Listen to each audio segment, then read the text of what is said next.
I had an adventurous time today. It is the end of summer, so like next week, school starts for everybody. Starts. Really, next week, even in Michigan? Yeah, I thought that was all like after Labor Day. What's going on with nope, that? they just can't go on a Friday before Labor Day.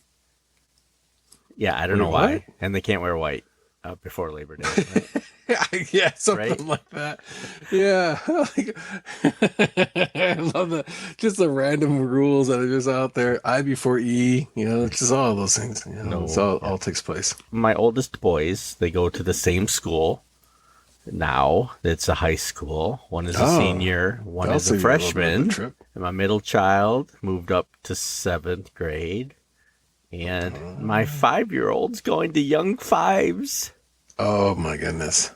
So he's excited about that. And then I'll just have me and my daughter at home for a year. And then she'll go to young fives too.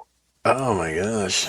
Welcome to the old ones. Again, I go back to none of us age. It's all has to do with the fact that we only see ourselves age through what is currently happening to our own children. Right. Yeah.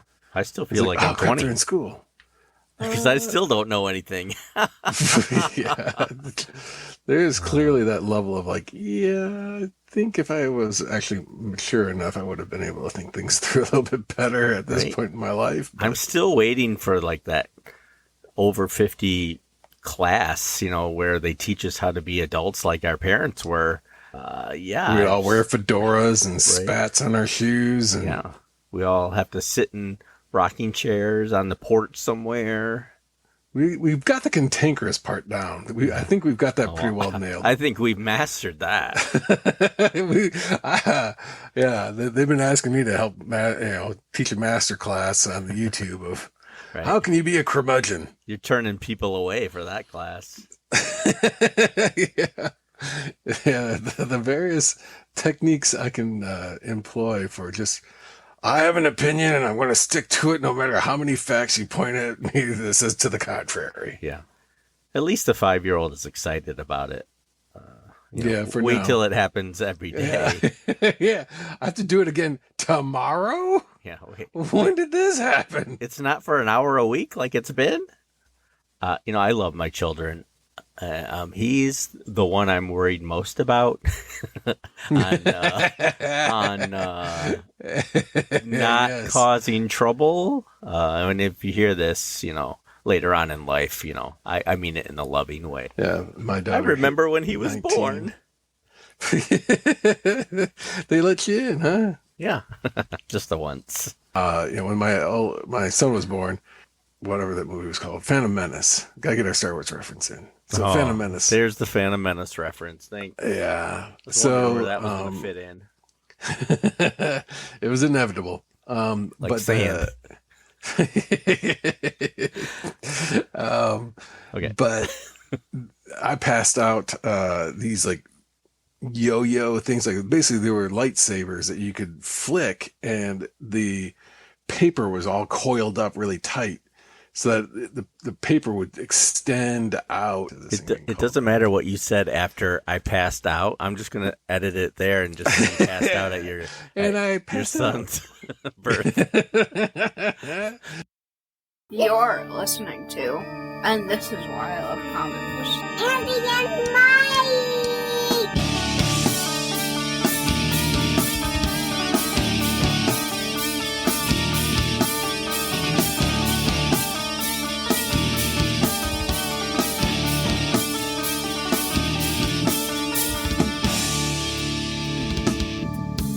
Hi, everybody. Welcome to And This Is Why I Love Comics. I'm Andy, Not Mike. and we are chatting about the Hawkeye miniseries from 1983, which we're going to spoil. So, sorry if it spoils your enjoyment of it, but it is what we're going to talk about. It's probably the least event-oriented story we've talked about. It was not a whole lot of modern ramifications because even the Hawkeye TV show had nothing to do with this series. Yeah, no Kate Bishop invented at this time. This was back in 1983. by the legendary Mark Gruenwald. And I didn't realize, since we're talking about this now, that he wrote it and drew it. Like, in the back of my mind, somebody else drew it. I picked this, so you can blame me for this one. Because, like Secret Wars, the first one from Marvel, and this is also from Marvel, I enjoyed reading this back in the day. I was a big Avengers fan.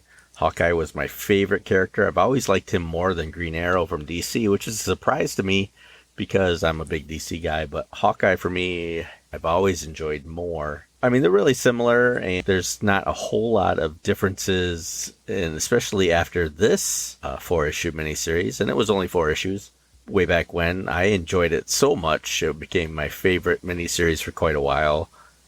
At least when they were doing the 4-issue miniseries, this was definitely my favorite 4-issue series. So I picked this one, hoping that the outcome of this reread would be better than Secret Wars, which I now do not enjoy like I did. Because of the perviness to it. This had a little perviness in it. Yeah. So maybe it's the characters of Marvel, but not quite as much. Well, it wasn't like at the level of, let's say, The Boys. That's for sure. This is episode 25 of our podcast, so welcome to that landmark podcast. So episode 25, we're hitting Marvel's Hawkeye. I have a feeling I know what Mike thinks of it already. And I've only said that I loved it at the time. I have not revealed my current my current feeling of it. I do want to go through it a little bit more than we did with The Boys because it's not quite as risque, so we can talk about some of this stuff that happens. It should be interesting. If this is your first time with the podcast, welcome. This is basically what we do. We chat. And we talk about comic books for the most part, and then about our lives. And we are old friends from high school, and we've been friends ever since. And we share a love for role-playing and comics, pop culture, weird things. And if it's on the nerd spectrum, yeah, it's there. It's definitely, yeah. We reside and we swim in that pool. Right. So chances are you are also in that pool. So welcome. Give other episodes a try. If this is your first one, I recommend somewhere, I don't know, start with like 10 and go up from there and then go back. Go back. Well, some of the technical difficulties have been ironed out. Yeah, right. By 10, I mean, we kind of knew what we were doing. It may not show now even, but I think we've at least got into a rhythm. All the awkward, weird things are out of the way. Well, I mean, not all of them, but, you know. And we have guests once in a while. We talk about other things, which we are going to probably in one of the next 2 episodes. We're going to talk with previous hosts and see what they've been up to. But for now, this episode is sponsored by Hawkeye from Marvel. And I almost don't want to know your opinion on it, Mike. Is that terrible or what? Yeah, don't ruin it for me. Yeah, don't say things that it's going to change how I feel about it. Let me start off with positive things. This is just overall. We won't go into the story itself. One of the things that I really liked about it was the concept of how do you take somebody who is such a C-list character, somebody that was like always part of a group setting, and try to make something more substantial and yet keep it focused on that individual. He's got 0 rogues gallery. There's no back history. There's no real love interest. There's no real like occupation. You know, it's not like with Spider-Man. He was always a solo character, so he had access to all these other characters right from the start. You know, the high school friends, enemies, the newspaper connections, the family. Hawkeye, I don't think had any of this thing walking in. And you're the Avengers person, so this is... I mean, he had some love interests. They even talked about it in the series. You know, he flirted with Black Widow and Oh yeah, yeah. and Boy, Scarlet yeah, Witch, Scarlet Witch, yeah. and stuff like that. So I mean, there was some, but nothing ever stuck, and that was part of the storyline. Was, woe is me, nothing ever happens that is good, and he was, it was kind of a downer for him. He had just broke his leg in the previous couple issues of the Avengers, which was kind of written that way so they would make sense continuity wise why he wasn't in the Avengers, so he could have his own miniseries. That is a part of 80s comics that I love, is they cared about continuity a bit, and there was always a reason for something to happen later on, or they even introduced some of these characters that we find in this miniseries in the issue after, I think, that he broke his leg. And you find out the guy who invented his sky sled was in it, and you saw the first sky sled appearance in that issue. His future girlfriend that ran the company or was part of the company that he was working for showed up there too. So, there was some setup that wasn't in this series that if you were reading the Avengers, it kind of flowed very well into this series, or at least they tried. I thought that was actually pretty good. Yeah. And of course, I usually read down who did what and where. Mark Gruenwald, as I said before, was the writer, and he was also the penciler. There was an inker, though, that ran, let's see, who was it? Brett Reading, the inking. Joe Rosen was letterer. Bob Sharon was colorist. Denny O'Neil was the editor. Jim Shooter, also the editor-in-chief. Let me start out by my opinion here. So this is a reread for me, of course, and I'm pretty sure I've read this 100 times and then haven't read it for like a decade. And so this is the first time in a decade I've read it, probably longer than that. My overall opinion of this series, in my mind, it was a bigger event than it was.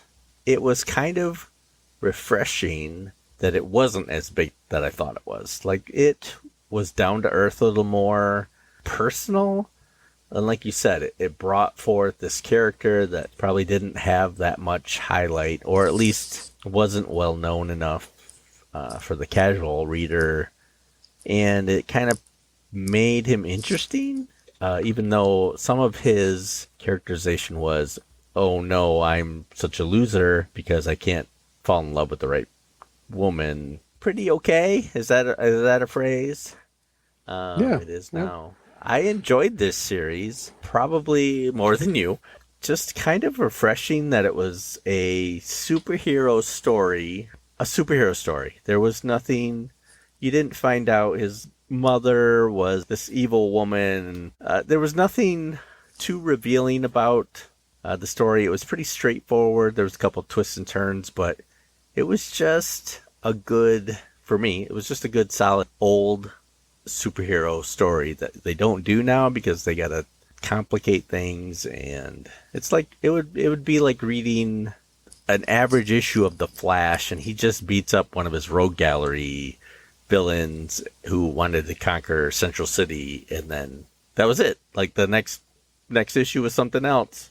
Now, this was a little more to it, but to me, it was just kind of comforting that it wasn't Final Crisis, Secret Wars, Beyonder's going to destroy everything kind of thing. It was more, well, for one, it was a romantic story. He met the love of his life. And to me, I'm getting ahead of myself here, I'm kind of wandering, but Mockingbird, the character that is his love interest eventually, that to me is who he should be with. Like Nightwing and Starfire should be together. Thing and Alicia, Reed and Sue, and Hawkeye and Mockingbird. I've rambled. But I liked it. And I know you didn't like it. Or did you? Oh, no. I mean, you were on it with everything you said. It's that slice of life of kind of what an average hero would go through. He had to get a civilian job, so to speak. He had to pay rent, personal troubles. And that was kind of like something we've not read a lot about lately in what titles we have been going through, because it has been these cosmic the world hangs in the balance type stories. And to have this one where it's just trying to solve a quote unquote mystery while things in his life unravel and new things pop up and trying to take its place. So in that way, yeah, I did enjoy it. I knew the intent of it going into it. It wasn't going to be like, I didn't realize, like you said, that Hawkeye, had one of the Infinity Stones with him. That Thanos he was using chasing after him. And then Galactus appears. Yeah, it was just street level and, kind of like really down to earth. There was a few things, obviously, I can go into, but for now, all in all, I liked it for what it is. And obviously, I liked it for when it was written. Knowing that, at the time, comics didn't really need to be overly complex. They just needed to have good action sequences, decent dialogue, and, a story you could follow. And that was enough. I don't quite understand why it was a limited series, meaning like, why did they even do it? But they did it, and this was the outcome of it. And was it the best? Probably not. They could have had a better story. But it was still a good story and a fun read. And it was kind of like, the sorbet between other meals. It's kind of like you just need it to kind of cleanse the palate. And this definitely did that. It was absolutely required reading after The Boys. It's like, whew. So, because like in the back of your head, you're flipping the pages going like, oh, what's going to happen to Mockingbird? Please don't have anything. Oh, no, nothing did happen. Okay. Oh, no, Hawkeye's going to get, no, he's okay. It was just, you get to that like jaded, gritty. This was just kind of like, hey, not that it was necessarily like, white bread and, butter. It was, had still some aspects that they were trying to be a little bit more relevant at the time and so forth. But yeah, don't get me wrong. This wasn't my favorite thing we've read. It's probably, Alan Moore, move over. Right, it's probably mid-level. Like, there's things that I didn't like more than this, but it was, I don't want to say average because I really enjoy it still. It was an average story. Now, do you still enjoy it because it harkens memories, or do you still enjoy it for itself? I don't deny that when I read it, it brought me back to the 80s, those kind of feel-good comics, and that was, of course, the height of my comic collecting. So I'm sure there was some of that, but I still enjoyed just like a regular read. Like, I think I didn't realize until you said that after we've read The Boys, that we needed a palate cleanser. But you're right, that this was, let's go back to standard comics and just read something fun and light, and I don't have to think too hard on it.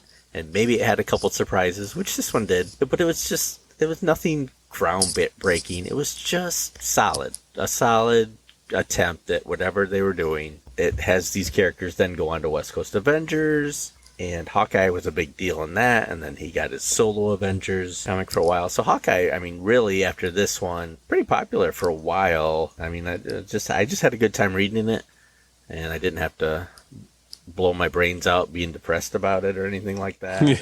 It wasn't, as you described The Boys as being mean. There was nothing mean about this. There was a likable character. Mockingbird was flirty and fun and mysterious, and the villains were odd. It was just, it was some light reading. I'm not saying it was, Watchmen or anything. Yeah, you didn't see all the foreshadowing and the subtle use of character dialogue that would pay off 8 issues down or anything like that. It was just very much the WYSIWYG. What you see is what you get. There isn't much more to it. There's nothing deep. Like, do you remember the mandatory reading that was The Great Gatsby, and how there was a light at the end of the dock that showed the color green?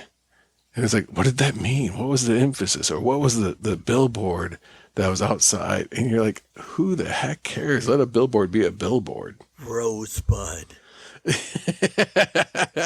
Yes. And it's just, sometimes you just read too much into things. And this was very much like what you see on the page is what you see on the page. Now, with that said, I couldn't help but see things on the page that were like, oh boy. Oh boy, this is fun.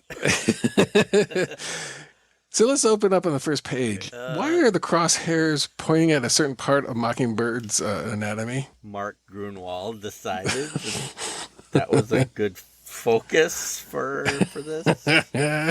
Yes. I was looking at that and it's like, I can see why Andy likes this apparently, because Right. it's already got smackings of the boys. What's going on? This is page 1. Here we go again. Yeah, Hawkeye has this job at Cross Technological Enterprises, and he's like their security chief. And the story opens up, and he's got this new sky sled that one of the engineering guys kind of worked on. He's got this target practice going on with three of the security friends that you didn't know were friends at the time, but he practices on them. And he's just like Green Arrow, he's got these trick arrows. I mean, it's cute. He seems to be very heroic. He's in love with this. I forget what her name is. Does it really matter? But Sheila. And it's just like a nice beginning. And he's got a nice place. Marvel back then used to tie things, and you'd always get an origin out of a miniseries, just so everybody was on the kind of the same page with who this character is. We get a little origin story of he's kind of joined the circus like Nightwing, Dick Grayson kind of thing, and was a bad guy for a while, like you had said before, and joined the Avengers. You kind of get everything you need to know. He's kind of just a goofball kind of guy, a bit more so than Green Arrow. That's kind of where Green Arrow is really serious. The alarm goes off, and he has to run off from his romantic night, and he encounters who eventually turns up to be Mockingbird. Now, I didn't know who this person was when I first read it a long time ago, so it's kind of neat to see a new character, even though she had been introduced in other stories, but not very many. She was only in a couple, and she beats the crap out of Hawkeye. Well, she beats up Hawkeye a little bit, and they flirt from day one, kind of thing, but he's in a serious relationship. The security guys come and take her away. Something she said kind of haunts his thoughts, and he breaks off his date and has to go check it out. You realize parts of the company that he's working for that he doesn't know what they do. And he starts to get attacked by his own security teams, and they have a nice little segment where he turns off the lights and he's just blind as they are, but he's such a good archer, he can detect and if he hears any noise, he'll shoot his arrow out and hit them, and he knocks most of them out. And then we get the twist number 1. Were you ready for this twist, Mike? I don't think I was fully prepared. Yeah, I wasn't either. I had read it many times, but his girlfriend was part of the deadly operation of this, whatever they were doing. She was all part of it, so his heart is broken, and he's thrown into this empty vat that they pour acid in or something like that, along with Mockingbird. And so it was a toxic waste, basically. Toxic, yeah, right. They, of course, get out of it after she talks him into it. He suddenly isn't very fun to be around, gets mad at her, and because Mockingbird kind of set things in motion where his life is just in turmoil now, and he gets so mad that he drops Mockingbird off and then crashes into the security office, yells at his former girlfriend, quits, and takes off, a tear in his eye as he flies off on his sky sled. It made me cry a little bit, right? Yeah, I got a little dewy-eyed. Say it again, Sam.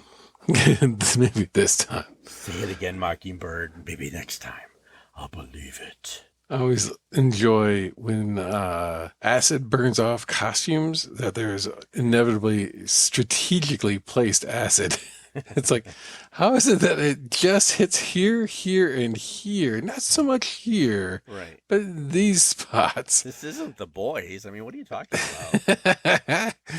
Yeah, but it's just like, for some reason, it cracked me up. It's like, man, all this acid is burning right through it. It's like, oh, yeah, but apparently it doesn't harm skin in any sort of way. It's just cloth.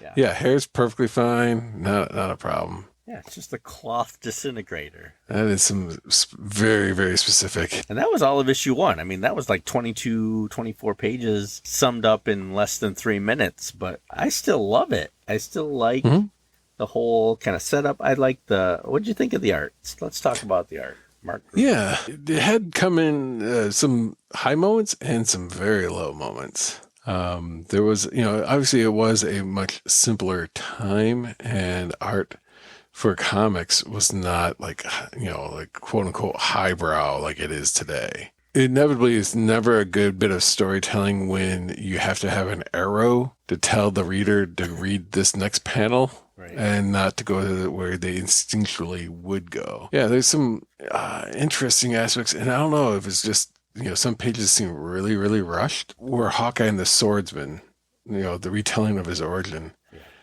a lot of that looked really, really like, whew. There's a one page in particular that must have been like, we have minutes before the deadline. Yeah, that was the weakest part, you're right. And there was some other aspects where it's like inconsistencies, that now people would just rip them to pieces. Like, how big is Hawkeye's bow? Because it is a shape-changing bow. I know that sounds really pedantic, but at the same point, it's like, that thing is giant. You open up to the splash page, and his bow is taller/longer than he is. Yeah. It's a little disappointing that the cover pose and the pose in the very first page are identical. And it's like, you could have had him like doing something more dramatic with his bow or something. But it's like the very first 2 images you see are nearly identical. And this was where, like I said, they're quickly trying to throw in a lot of characters to kind of give a backstory. Like, oh, he's got these contacts. He's got a 9-to-5 job, so to speak. He's trying to balance a superhero life with a love life. There was a slight nod to the boys with him hopping into the shower before going out on the date. A strategically placed towel. Yeah, just draped there. I always like it when artists this era would draw, like, what do you think a really cool bachelor's pad would look like? And it's like, he'd have like Hawkeye would have like arrows in the wall hitting the target, and then arrows on the dining room table. I'm assuming he would have a bedroom somewhere in this place, but there's clearly a pull-out mattress from the sofa. It's a sofa bed. But yeah, there's some aspects, that were just a little weak. But again, it was something from this era. There is a page where he's clearly not holding the rope somehow, but he is. I mean, this is not how you hold a string on a bow, but the way it's drawn makes it look like he's actually not even holding it. It's just like it's somehow pulled itself back. Well, Legolas in Lord of the Rings really didn't have a string at all. Yeah. I was like, all right, people will just buy it. Don't worry about it. Now, doing a little background on Mark Gruenwald, he wasn't normally an artist anywhere. He got in through his writing, and they tried to find a different artist for this series, but couldn't. And then I guess Denny O'Neil, I assume he's the editor that told him. Yeah, at this time. He said, why don't you draw it? So, I in my mind, I give him a little credit for how well he did, even though he wasn't normally an artist. I'm sure Brett Breeding helped a bit because he's a great inker, but, I do give Mr. Gruenwald credit for attempting a 4-issue miniseries when he wasn't really thinking he'd be the one to do it. Puts a little bit of that rush kind of quality to it. It's like, thank you for being willing to write it, but do you mind also doing the art? What? No, what?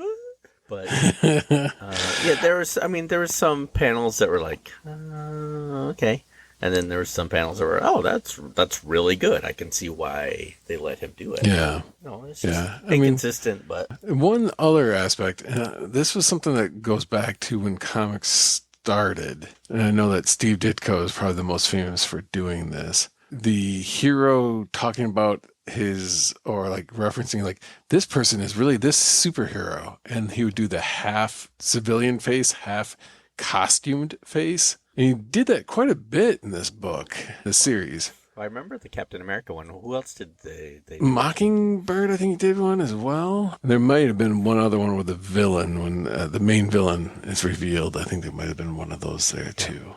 Huh. This half face thing. Yeah. They don't do that as much anymore, or do they? I don't know. Maybe I'm just so used to it now.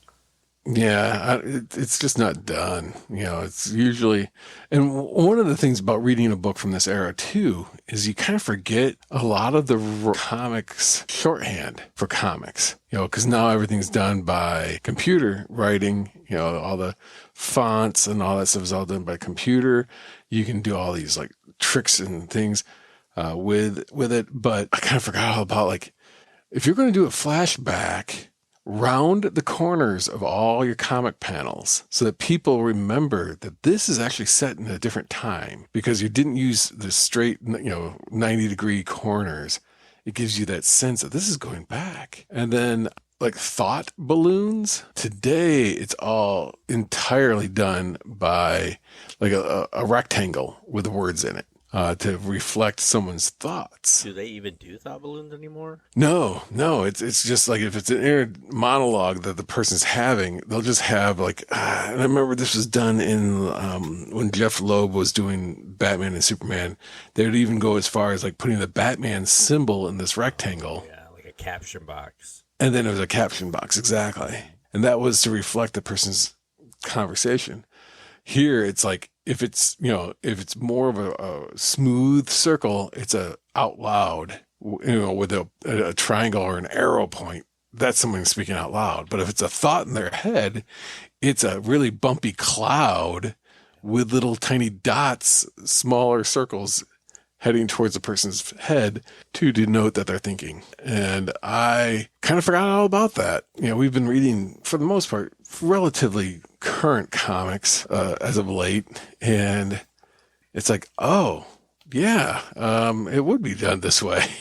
This was how comics were done. And to see, like, when someone gets hit or some explosion, that for the most part, all the sound effects, the onomatopoeia things of thoop, patow, thud, all that stuff, twang, was all done, by hand. And it clearly looks like somebody just wrote, I need to make thick block letters. Right. And it's like, oh my gosh. So there's some of the stuff I really, really love the hand.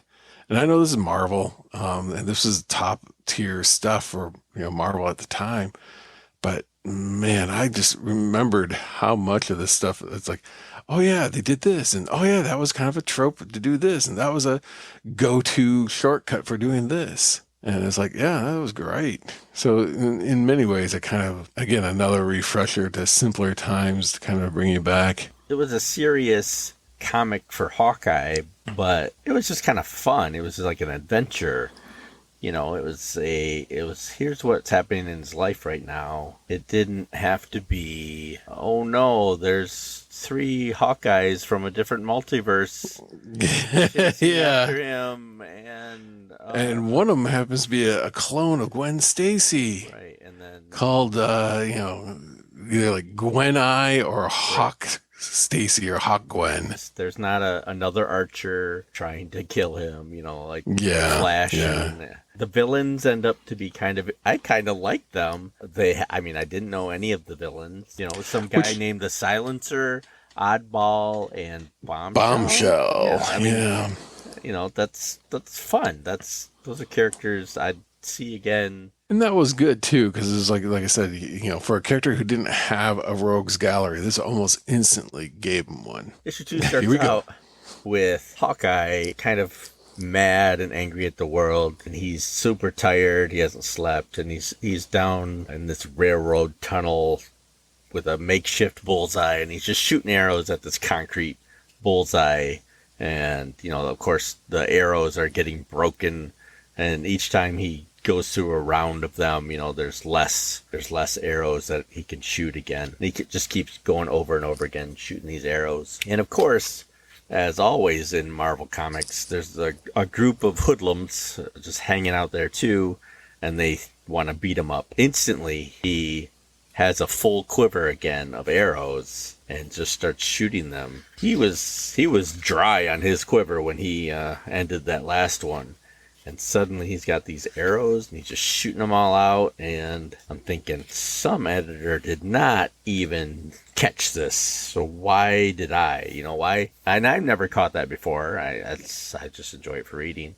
So when you get older and crotchety, apparently you notice quivers and arrows a lot better. Well, now, in their defense, though, and I will say this, he does count down. And he says, like, there are now only 7.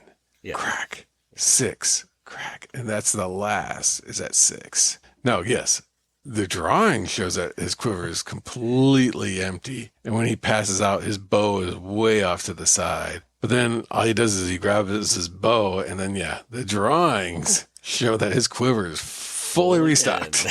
Every time you say bow now, I think gigantabow. See, I knew you'd ruin this book for me. Oh, yeah. Just wait, there's more. So let me set the Wayback Machine to the previous issue. What happened to his costume? The previous issue? Yeah, by what? By the toxic waste. Yeah, so he's got liquid industrial waste. It's completely soaked his costume. The acid of it has burnt off most of his costume, at least his shirt. He's looking sexy, though. Would you spend all this time still in a toxic waste sewage, basically, industrial waste, and you're still wearing that outfit? Even the remnants of it? Doesn't it? Yeah, that's what I'm thinking. It's like, I don't care how bad off you are mentally.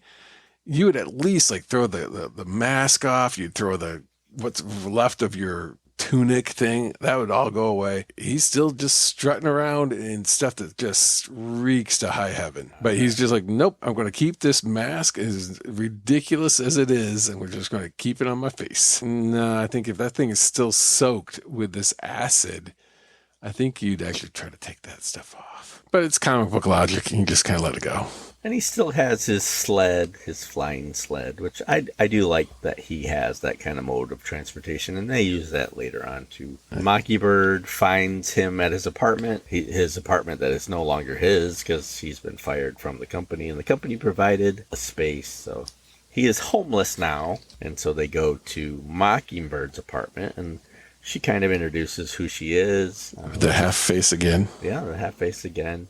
Apparently, Bobby Morse, which is her secret identity, dated Kazar. So I didn't know that at the time. Nor did I. It just seems like such a, huh.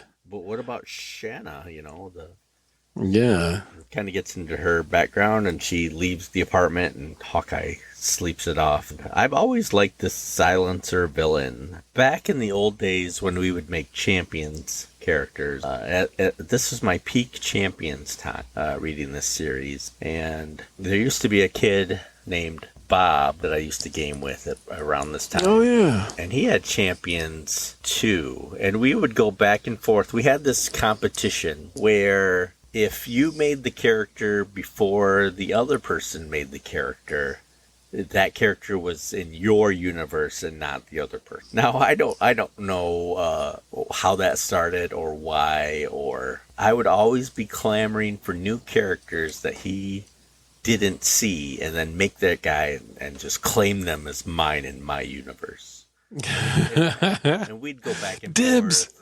Like, he got the Silver Surfer and all these cool characters. And I just remember the silly game of claiming characters that aren't ours anyway. So there's no reason why we couldn't both make a character. But, we're kids.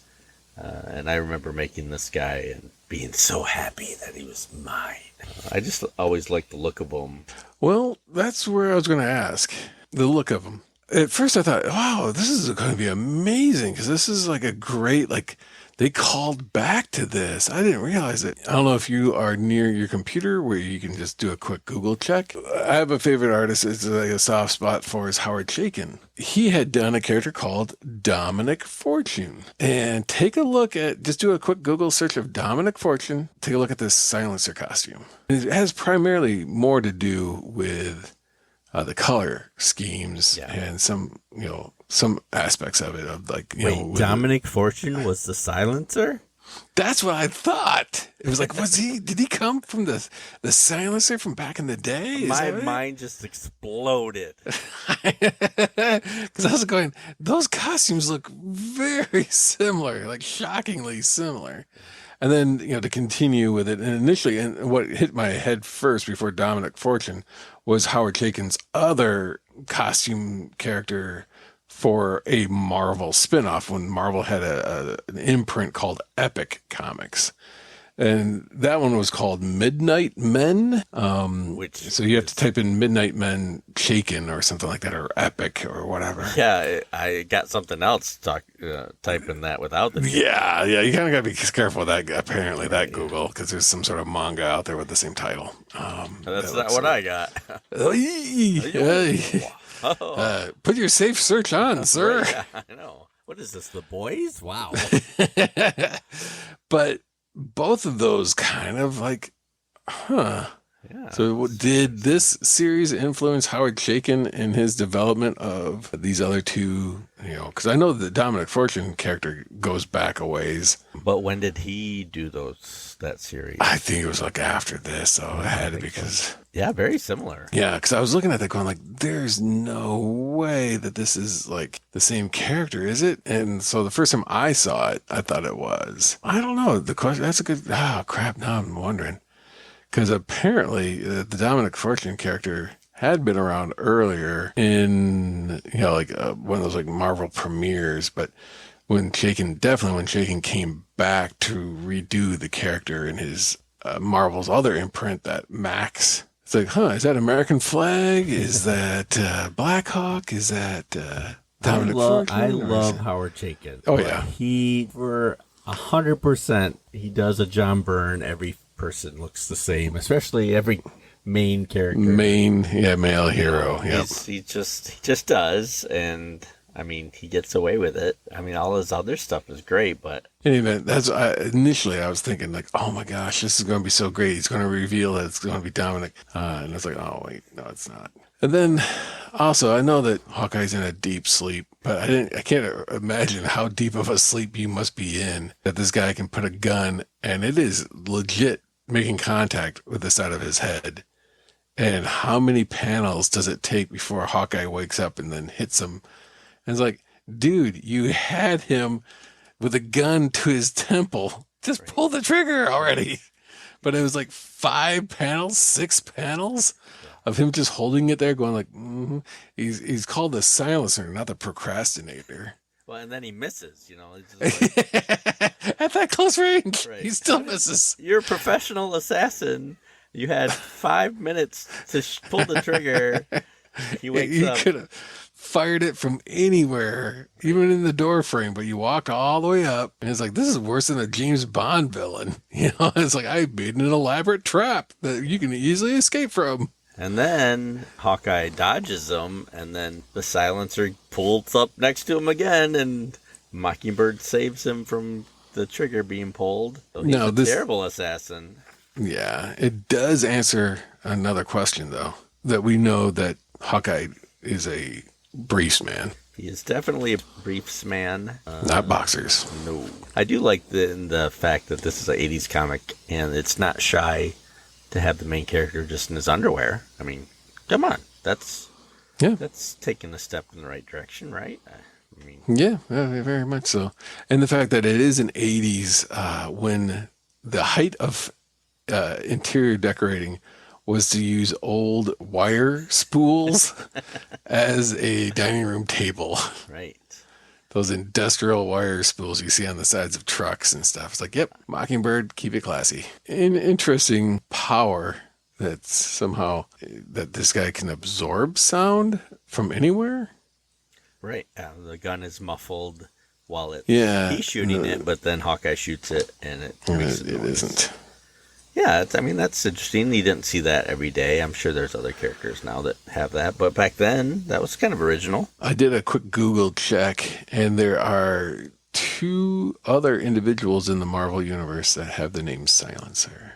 and Dominic Fortune and yes, one's a female from the current Marvel universe, and then somebody else is like a mutant from something else. I don't know. But it was just a quick Google search. I didn't do a whole lot of digging in it, but Hawkeye gets a new costume, just like Black Canary making the Red Tornado a costume makes Hawkeye a new costume, and it, she had maybe 10 minutes to do it. Yeah. Unstable molecules, is that what we're gonna say? I think it's just, yeah, she actually built a device that instantly 3D prints clothing, and then hit the print button on it. Well, I thought you were gonna use the Secret Wars. Machine yeah. They finally brought it back from Battle World or whatever the thing was. Is that where Venom came from? Yeah. So Hawkeye's costume could be a symbiote. So it's a purple symbiote. Now that seems all the rage in the Marvel universe. He said, "Hey, this suit looks really good," and it took me a little while to think, how is this any different than what he was wearing? Other than, this is long sleeve and the other one was, cut off shoulders. It's not a lot different. It's same. No, the thong sash, I don't know what that thing's called. That's what it's drapey called now. part is shorter as well. So it's a little, more breezier down there for Hawkeye. Can't hide his little arrow anymore. Yeah, the Quiver's a little bit more exposed. But yeah, it isn't a whole lot of difference. Now, what are you interpreting the texture to represent? It's around his neck and now it's on his left arm. Is that supposed to represent like some sort of chainmail, some sort of linked material, or is it just fluffy cotton? It's lizard scale. Yeah. It's mithril. Yeah, right. Yeah, I assume it's something chainmail-ish. Yeah, because that's what I was thinking too. But when the acid had burnt off most of his costume, that part of his costume was still there, and it just kind of had frayed edges like it was cloth. So I like all this time, because when you see Captain America, he had that scaled torso armor, and that was just part of Captain America's costuming, and then later artists legitimately made it into scale armor of some sort. This was like, is this just like heavy cloth? What is that texture supposed to represent? And I always just thought of it as being some sort of chainmail thing, but fraying at the edges. Metal doesn't necessarily kind of fray like that. So Hawkeye gets a new costume. They fly out on the sled, and this is where my second thing is, like, Hawkeye just realized that the company he worked for is a bad place, and yet he flies to one of the engineers who worked on his sled and trusts him completely. It's just like, at this point, I wouldn't trust anybody from that company at all. I guess maybe they were better friends than I realized, and he could trust. But they break back into cross technology. I forget why they were doing it. To get some files. Oh, yeah, to kind of like, what was in that extra room that he was, they got busted for. Right. So they break in, and the silencer is there. I'm going to ask you this one. His costume, for the most part, looks like it's blue and purple. But when they hit the coloring and went black and purple, I actually like that better. Right. Yeah, you're right. It did look cooler. Like, oh, that's pretty nice. They duke it out. They eventually take it outside the office building and float around on the sled. And there's these big stacks of smoke because it's a factory. And Hawkeye falls in, and the silencer manages to stay upright. Thinking he's won, the silencer tries to figure out a way down, only to be grabbed by Hawkeye, and he falls to his death, I assume. Yeah, because he's is killed. Not seen again, and I don't think at all in this series. Right. And Hawkeye managed to survive with 2 suction cup arrows. Who doesn't have 2 suction cup arrows? I mean, I think that is standard issue. for every. Yeah. Now the real question is, did he have enough time to lick the suction cup before he plunged it onto the wall? Tony Stark made a naturally moist suction cup. It's always moist. It's always because you can't get suction cups to stick without licking them first. Right. Yeah. Man, no wonder why we have good immune systems. Right. Shoot that dart, tunk. I don't care where it landed. Lick it, because it's going to stick better. Right. Okay, your turn. Now you lick it. Yeah, but definitely. No germs pass there. No, we didn't think of any sort of pandemic that's going to trigger it or anything like that. And then he picks up Mockingbird, who looks like she also fought some people. And that's the end of issue 2. That's like halfway through the series. Man, the mystery deepens. Right.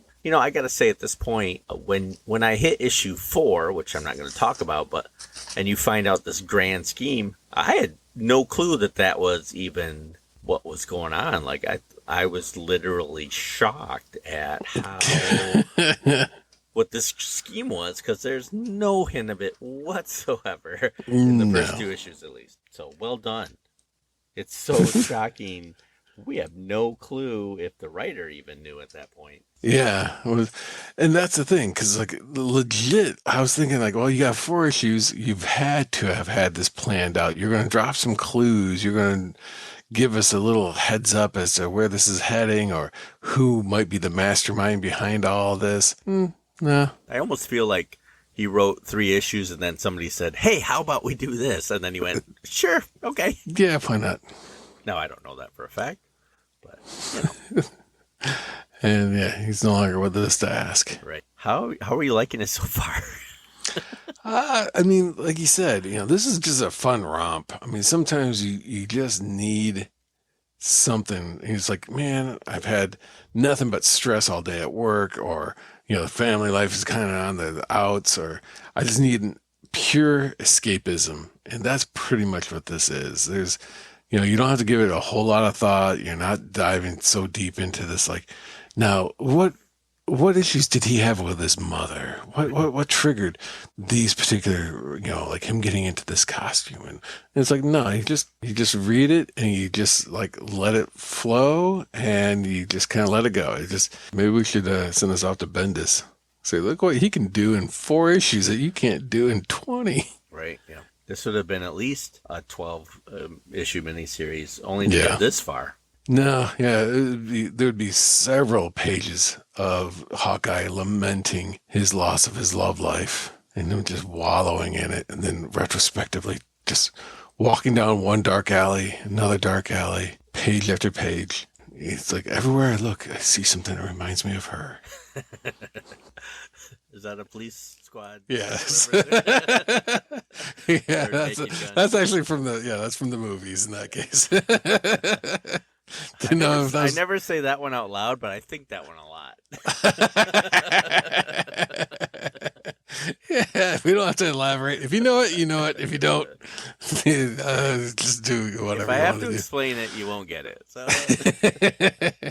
Yeah, and now we got another inker that comes in on issue 3. Oh, we do. Who is it? Yeah. Well, we've gone from Brett Breeding. I guess he said enough's enough with issue 2. Now we have a Danny good grief. Bulanadi. Easy for you to say. Right. But Elliot Brown did a background assist. Because the building's still kind of weak in the backgrounds. I love the rooftop. It's like a wooden shed. Every component ever used. It's yellow.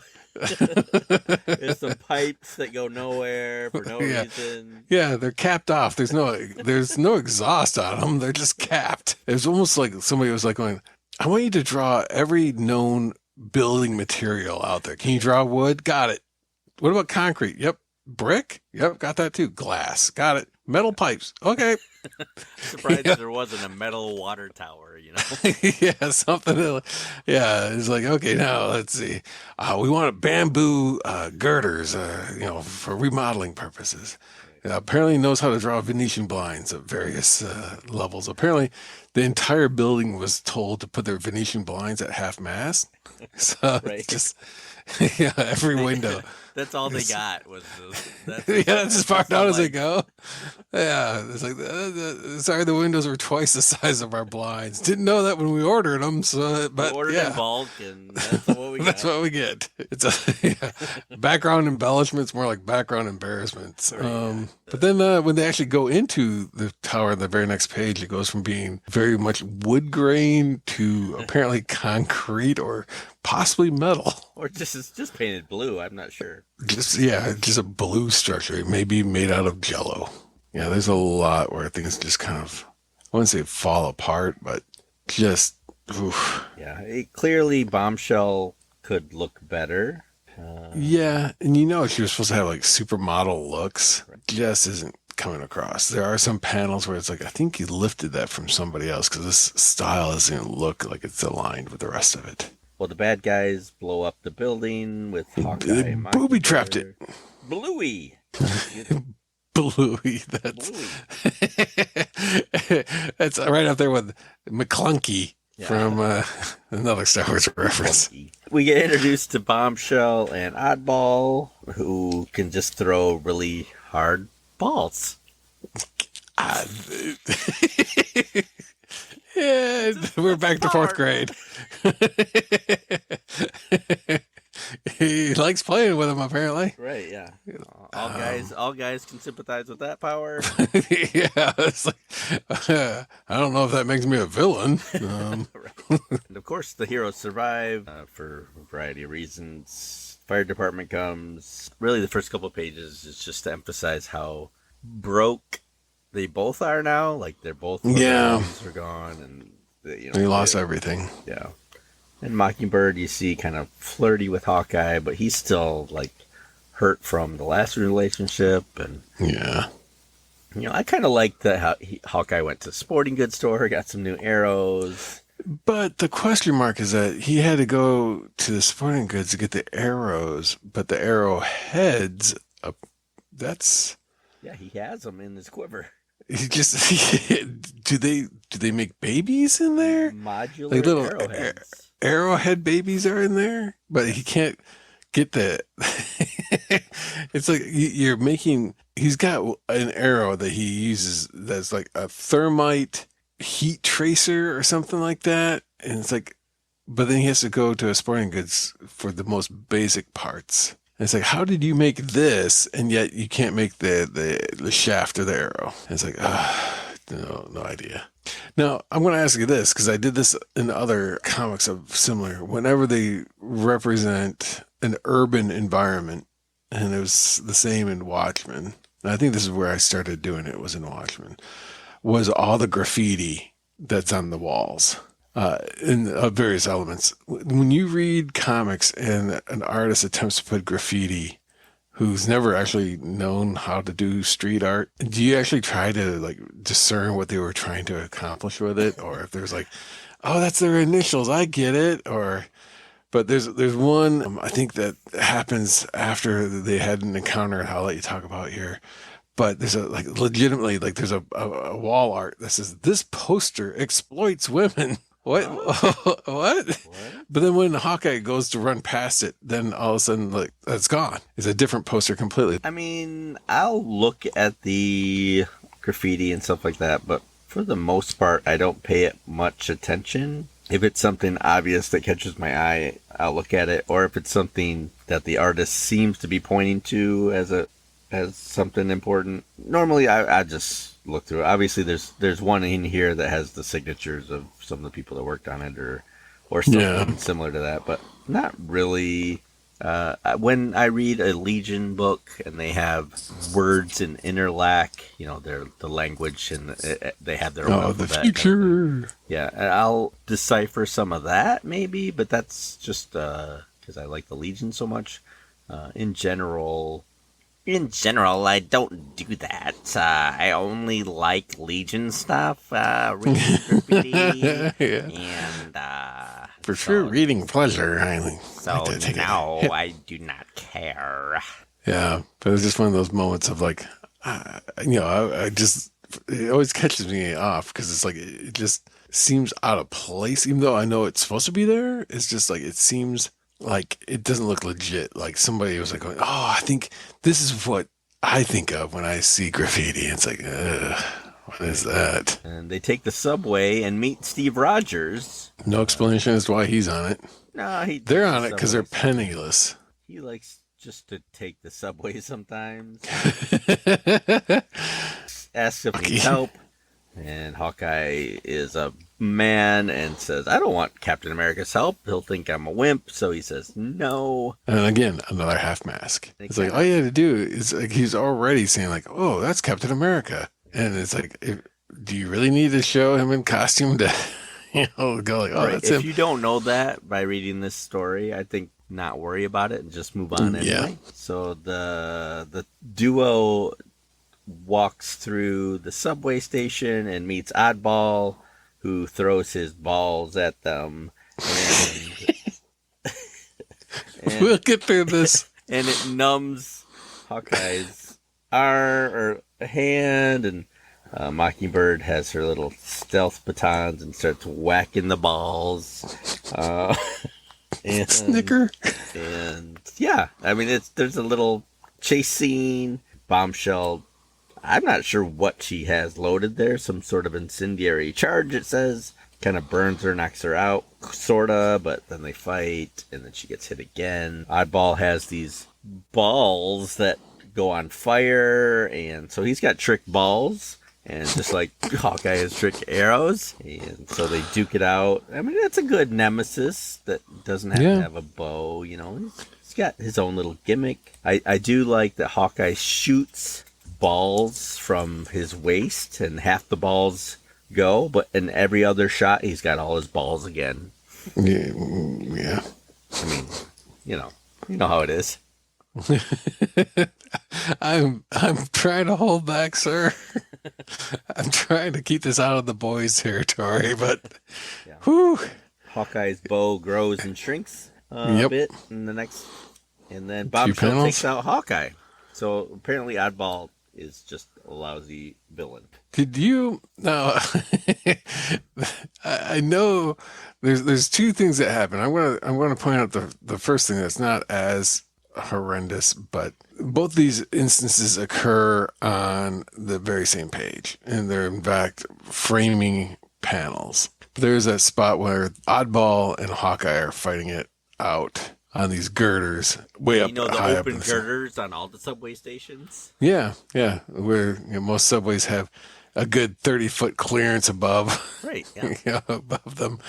In one panel, it shows that he's got this arrow tip right to his throat, and his hand is like pulled so far back. And then he retracts the arrow. The string is getting loose, but like the arrow shrinks. Like, huh? With that in mind, that Pim particles, hello. yeah, he's got the shrinking arrows as needed. That's why you couldn't see like he had extra arrows, and then they just show up in the quiver as needed. I didn't have any full size arrows. That's what you're supposed to have said, and then they grew as needed. The other one is, I'm reading these things somewhat late at night, trying to make sure I've got the entire series read in time for the. So my mind's not in the right mindset, but obviously. There's a pose that Oddball has while he's laying down on this girder and Hawkeye's looming over him. Hawkeye puts his arrow right to his throat, and it's like, oh my gosh, he's like going to kill him. And he's got this arrow right at it. What's he doing? Oh, the next panel shows him dropping things out of a strategic part of his body. And my initial thought at 2:00 in the morning was, that's not his. I didn't make the connection that those were his ball things that he was dropping. I thought like he was actually dropping some. Like He pooped himself. He pooped himself and it's just flying out of his costume because of where they're coming from in relationship I knew to his you'd ruin body. this book for me. Now I will never see Look that at panel that panel. any other way. Yeah. Well, we're going to probably increase sales of this book because people are going to have to go like, I don't know what he's talking about. But yeah, there's a panel where there's a side view of Hawkeye with this arrow, notched and ready to go right at the guy's throat. And, and then there's just a bunch of black ball like shapes, just of they're lumpy. They look like they might have corn in them. I don't know, but they're clearly coming from the midsection of Oddball's prone body, dropping to the floor some 30 feet below. But yeah, if you had an arrow at your throat, you might be dropping some things as well. So that's what initially came to mind when I was trying to like decipher what the heck is going on. And then it's like, oh, okay, that's his costume. Or he's dropping some of his weaponry. Okay, back to the story.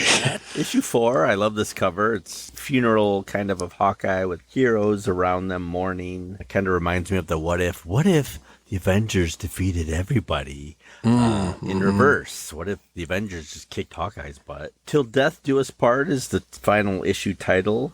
We have Hawkeye and Mockingbird tied up, and we find out that this villain named Crossfire has this master plan that we didn't know about until now. You know, I didn't mind this plot of we'll kill Hawkeye and they'll have a funeral and then I'll mind control them. It's kind of like Old Man Logan, where villains beat up the heroes through mind control and had them beat each other, and Wolverine killed all the X-Men, sorry, spoiler alert, and so it's kind of really similar to this. Of course, this was written 30 years earlier, but I didn't mind that master plot. I thought it was pretty good. That's what that's what heroes do. They all gather at a funeral and mourn. So I thought, yeah, I could believe that. That seems simple enough. It wasn't a grand scheme of the Earth being destroyed, but I could see that, some Joker gas or, it's like that. I could see the villain doing that. We get a little bit of Crossfire's history, and so he's been around apparently a while. Yeah, unfortunately, no half mask. You're right. Yeah, what is that about? What kind of half backstory is this if you don't have a half mask, half civilian look? So what did you think of his plan? Yeah, it's the proverbial Trojan horse. Right. It's not like a master plan. It's just like, yeah, I hear that if you have people fall for something, that they all show up and will hide it inside, this ploy. You brought it in. Yeah. Let me ask you, there's 2 panels where the heroes fight each other through their mind control sonic sound waves. The first panel, it's hard to describe on an audio. What did you think about the matchups and who ended up dying and surviving, but, obviously we're feeling guilty about surviving? Was there any surprises or like, oh, no way he would have survived? Yeah, I was kind of, I didn't know, like, when does this take place in the relationship to the Vision Scarlet Witch relationship? Was that already in effect in the comics? I think so.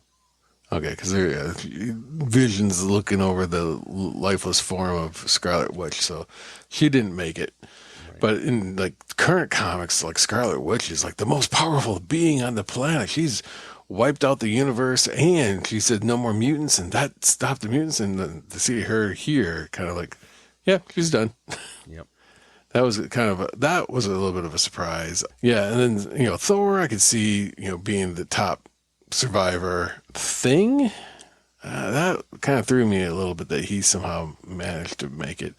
Captain Marvel, which is Monica Rambeau at this time. Yeah. Yeah, she could turn into anything. She's probably the most powerful person on that page. But then there's someone, and I cannot make out who it is, and it's not Spider-Man, but maybe it is Spider-Man. But there's someone that all you can see is like the legs, like from the knees down in the upper corner. And this is, again, great podcasting, but I don't know who that is, but that person's still standing. And the only person who's kind of that looks that way in the first panel or in that group, it's like, is that Spider-Man? Did Spider-Man survive? I looked at the panel a couple times, and in my mind, and I have no reason to think that because she's not in any other page, I always thought that smoke coming from it was her hair, and that was Aurora, like Storm. And she just showed up at the end or something. Just like during the fight. But it never made sense to me. I was even going to mention it tonight that, why would she be there? She's not in any of the other pages. or anything like that. But yeah, I don't know who that is, and that's not her hair. That's just smoke from the fire. Yeah, and I'm looking like they basically give you a lineup, and I identified all the characters from like Wonder Man, Angel, all of them. And I don't know if your colorist on your book did it right or wrong, but Johnny Storm's got missing the white part of his costume, his skin color. Yeah, the only survivors was the Vision and Thor and Monica Thing, Rambeau yeah. and Thing, right? I mean, that's. But I don't know who that is that's standing up in the background though. Yeah, I don't either. He's got red boots. It's got kind of dark gray blue legs, and I'm looking up above, and it's like the only person that would align with is Spider-Man. Yeah, but So that kind of threw me off a little bit. And then some of these others, they just had bodies lying around, and I don't think they knew who they were, so they just kind of colored things randomly. Because like, there's a guy with yellow boots, blue pants, red underwear, and a blue cape. It's like, who the heck is that? I mean, if the Thing survived, I would have thought Luke Cage would have survived. You know, he's vulnerable. If that's all it took. I always like that scene. Maybe I like superheroes duking it out and stuff. Yeah, yeah. And it was interesting, like, who they kind of like paired off, like you said, like Thor throws a hammer and it just takes Daredevil right out. I mean, like, can you imagine Thor's hammer making contact with Daredevil's head like that? Yeah, you're fast, but you're not that fast. Yeah, your radar sense isn't going to give you notice that that's coming. And then Captain America is grabbing his shield and using it as a bladed weapon. Clearly, it's like, ooh, that's a little disturbing to think he's got that in him. Or he tripped and he's just falling. I don't know what. Yeah, it could be that. Yeah, it's a kind of an odd mix because it's like, and to be honest, it looks almost as if Iron Man and Iron Fist are like running away. It's like, I'm out of here. Yeah, yep. But then in the next panel, Iron Fist is like half in the wall. Didn't last long. Yeah, so it was interesting. I really did look at that panel section, as far as it was. And I know, for an audio medium, it's hard to explain, but if you get the Hawkeye series, look that over. It's an interesting, just a couple pages, a couple panels in the book. It's kind of a fun little what if. It does make me wonder, did Mark Gruenwald write those confrontations, or did the artist, Mark Gruenwald, take it upon himself to draw what he thought that was and not listen to the writer's, commentary at all? And that joke pretty much fell flat. But yeah. So his plan is to get Hawkeye dead, and of course he's got to test his mind control thing one more time, and so he puts Mockingbird and Hawkeye together to duke it out, and they get a little romantic kiss, and I get the tingles. And the will they won't they moment finally pays off on issue 4. And the Sybil Shepherd Bruce Willis moment. Right.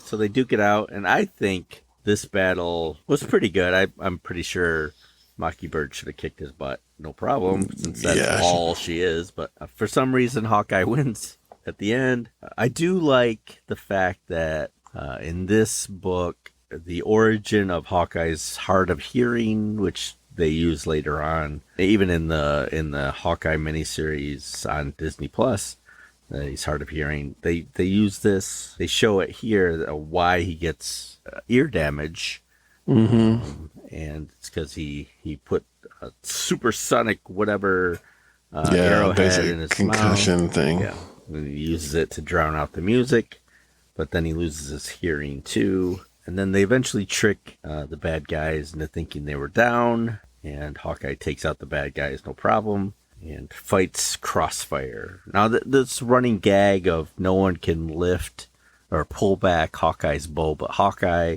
I'm not sure I buy that at all, but it was interesting how they use it, and Crossfire takes himself out. Yeah. And like I said, if you introduce a gun at the first act, you got to have it pay off in the third. And that muscular guy couldn't lift it in the first issue. He couldn't use it. So that you knew when somebody else is going to use it, they're not going to be able to do it. I know it. I got that secret. I know it's going to fail. And sure enough, it fails. It pays off. And then 4 issues later. Nothing else happens. Like, they wrap up the series. She invites herself to be with Hawkeye, and he doesn't hear it because his hard of hearing, his ears were bleeding only moments ago. And Yeah. you wonder if, that's how it's going to end. And then you find out in the last panel that they got married, and she went and chased him down. And finally he told her that he couldn't hear, and suddenly the relationship is going Blossomed. strong. Oh, yeah. And that's how the story ends. Or does it? Because it actually ends with the word the beginning. So what'd you think? Again, like popcorn, it's just something that it's a good filler. It definitely travels from point A to point B without really having a whole lot of like true foreshadowing or anything. 'Cause like even like the villain, like the silencer, what happened to him? He fell down a smokestack, but is that really the end of him? That just kind of seemed a little anticlimactic. And the same with both Bombshell and Oddball. They just kind of like, okay, carry these limp bodies. Aha, boom, boom. And it's like, you've spent all of issue 3 fighting these guys and losing to them. And legitimately on one page, he takes them both out. Someone yelled, "Wrap it up!" Yeah, exactly. And then the villain Crossfire, not exactly certain what the name stands for. There might have been something because apparently he was in like a Marvel 2-in-1 and some other stuff. He's got a hair trigger cross thing on his eye. That's got to be it, right? Like, that's his power. Yeah. It's like how many cross icons can I put on one costume before somebody's going to go like, okay, that's enough. That's enough. I think you get the point. Right. There's crosses on his boots. There's like 3 or 4 on his torso. He's got one on his eye. There's some on his arms. And it's like, good grief, dude. I think we got your theme, pretty much covered there. Ramifications, obviously Hawkeye gets married and he's got kind of a loose, Hey now. Rogues Gallery starting to be built. That's what I thought was, like with like the Flash, I think it has probably the most unique Rogues Gallery. And Batman. I see Batman, they're all kind of more or less the same. It's like, this guy's insane and he has this gimmick. This guy's insane and has this gimmick. It's like, this guy's insane and he's got a penguin thing. This guy's insane. He has a joke thing. This guy's insane. He has a coin thing. This guy's insane and he's got a riddle theme. This guy's insane and he has a scare you. It's like, okay, I get it. Whereas, the Flash has got a little bit like, this guy's got legit superpowers. This guy's just a, random. There's just a little bit more like Killer Shark or whatever that dude's name is. It's like, wow, that's an odd villain for a guy who runs fast. And that's where I thought it was kind of nice is that this Oddball, this Bombshell, they all kind of like play their role as being part of his collection. And I think he said it right. It was, Oddball projectiles in a different way. It wasn't like he was taking Bullseye, although he does kind of have elements that remind me of Bullseye. No, this is a villain that was designed for Hawkeye. That was kind of one of the things where rarely would you see a DC villain cross over. It was like Lex Luthor. He doesn't fight Batman. He only fights Superman. And same with the Joker. He doesn't fight Green Arrow. The Joker only fights Batman, more or less. But it's just kind of like to see them to have their own kind of villains assigned, so to speak, an arch nemesis. You can see that this could have been the building point for it. I think the only issue, and this is where the crux of it, I couldn't necessarily not get past, but it was like, so obviously Green Arrow came out first. An archer is an archer. I mean, that, to be honest, Robin Hood technically came out before that. So there's not a whole lot of difference between Robin Hood and Green Arrow. They decided to make Robin Hood into a superhero. Couldn't trademark the name Robin Hood, so let's just go with Green Arrow. Makes sense. And then Hawkeye comes out and it's like, well, that's another archer. In a similar way as Green Arrow, he has these trick arrows. That's what makes him a different archer than just somebody with a bow.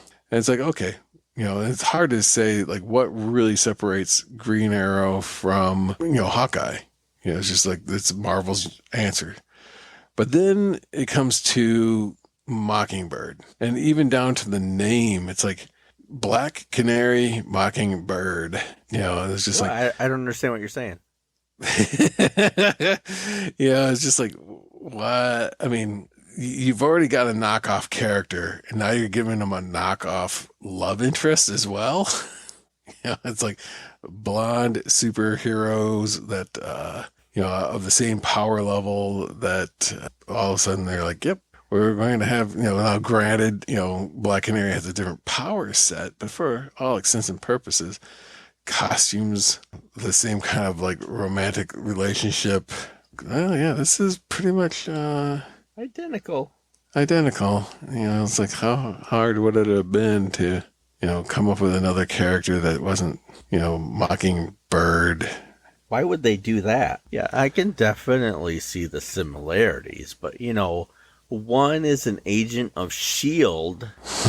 and the other one owns a flower shop. I mean, that right there means totally different. And the other aspect is exactly what you were referencing too. That is like, you have a chance to do a great costume redesign and really change it up. And there wasn't a whole lot of changing up to the costume. And then to the reveal wasn't that great either. Like when Spider-Man got that black costume, that was the cover. I mean, that was Secret Wars. That defined Secret Wars. It was like, that's when Spider-Man got that costume. And you're like, yeah, and that was a big deal. It shows him on the cover with that all black costume. It was fantastic. Here, it's like, here's a new costume. It's like, holy crap, here's a brand new look for Hawkeye. And it's just like a tokenary panel like anything else. Yeah. I don't know about you, but I prefer my beefcake just for the briefs. I mean, come on, that was a great look for him. And, yeah.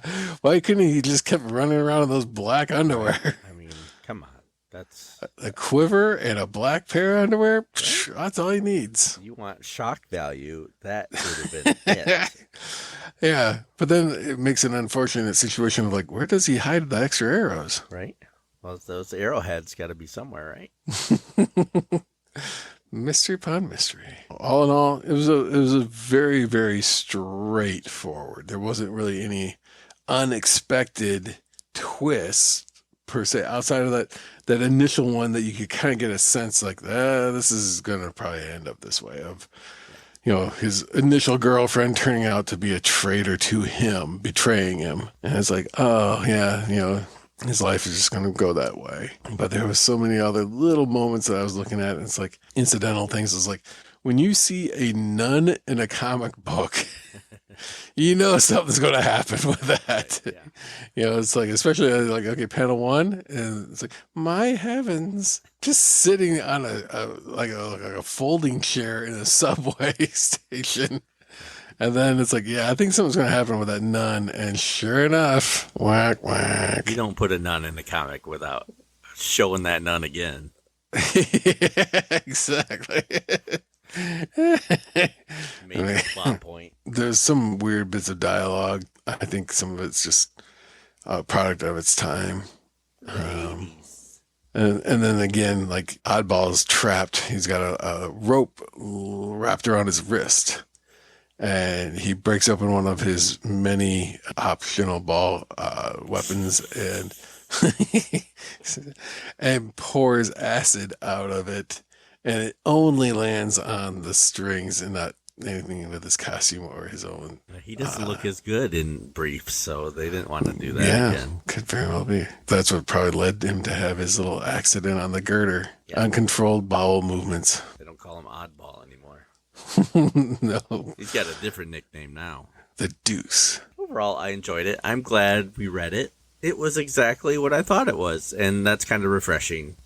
There's a place for these kind of comics in my world. What I like about it, too, was it legitimately had an end. There was, now granted, there's continuing adventures of Hawkeye, but this miniseries didn't, set up for, Hawkeye 2 miniseries or, He's like, no, it was just they captured the bad guys, they wrapped up all the loose ends, and even to the point of like the will they, won't they? Well, crap, they got married, so I guess that's definitely they will.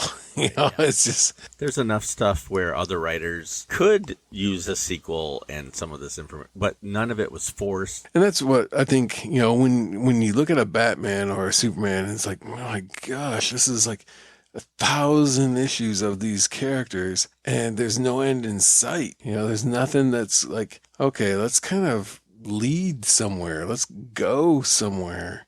But it's like, no, it's status quo from issue to issue. And you're like, yeah, maybe that's part of what is the charm of those books. Also, it's like, Batman's going to get married to Catwoman. And in the back of your head, that's not going to happen. And then it's like, sure enough, it didn't. Wonk, wonk. Publicity stunt. Suckers. Yep. Got you to buy another book, didn't we? Yep. Okay. That's all. We look at you guys as just walking ATMs. We're just going to tap you for some money, get you into it, and then go on, do another one.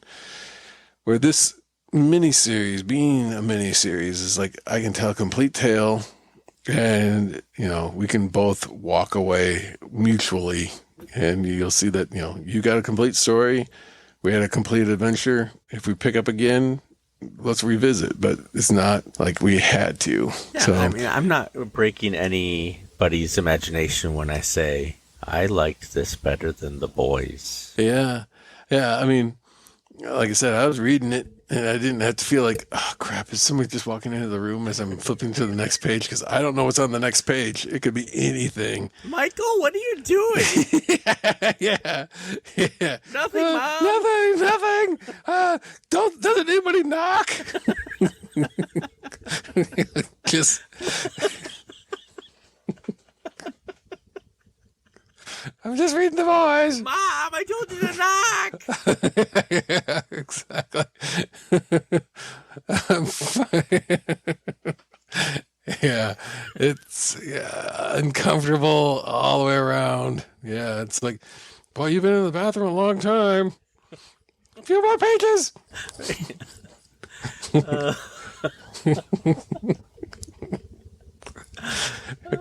So if you have an opinion on the Hawkeye miniseries, let us know. We enjoyed it, so we hope you did too.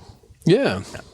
If you want to email us, we're at and this is why I love comics at gmail.com. Join our Facebook group, and we will post out a new calendar soon about what we're going to read, probably towards the end of the year, as that is approaching pretty quickly. Next episode is DC's Golden Age, according to the calendar. You still want to do that? Yeah.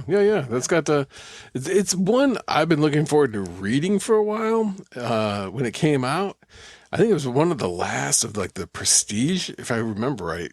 I think these were Prestige issues. Yeah. The Perfect Bound books, and it was that James Robinson, I think. Yeah, I like James Robinson stuff, and this is JSA stuff. I love that too. And it's got Paul Smith doing the art. Oh yeah. So it's like, man, this could be a winner. My concern is also James Robinson also wrote the screenplay to that League of Extraordinary Gentlemen. Some not so goods, but he did Starman, Golden Age. I think I read it when it originally came out, I think I only read one issue and then never had the rest. Oh, I see.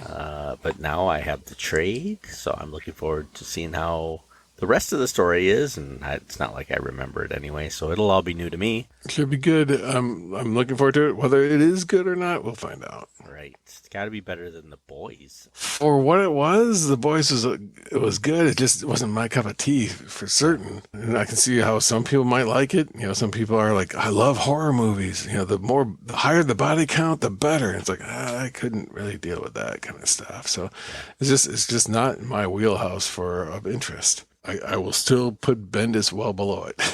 So, yeah, that's a good point. So I can't throw The Boys under the bus for everything. Well, I will. By comparison, there's some other worse items. We've read worse things than The Boys, but I don't think I've been as uncomfortable reading a book as I have with The Boys, which is exactly what they want. They want you to be uncomfortable.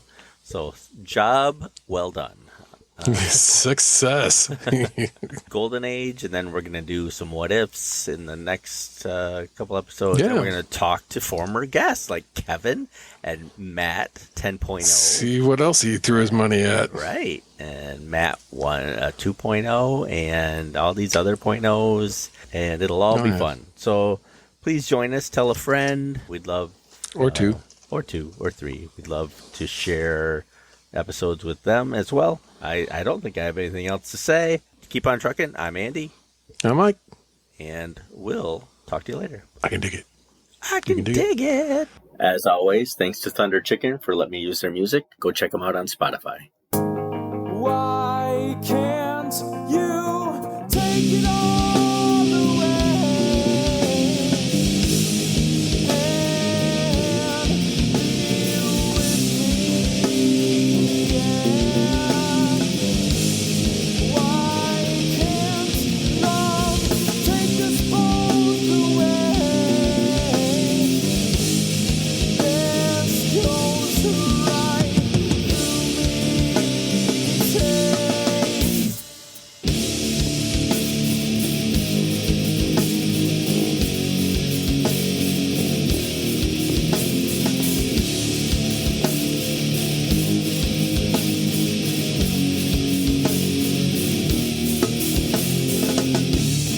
Why can't tears jump back in our eyes? That's when we will forget all of our cries. We don't turn the world, it turns us. We all fail before we lose trust. I got tears that are multiplying, and I'm losing control. You're the power you're supplying? I don't know what the words are. It's electrifying! Better shape up, 'cause I need a podcast, and my heart is set on comics.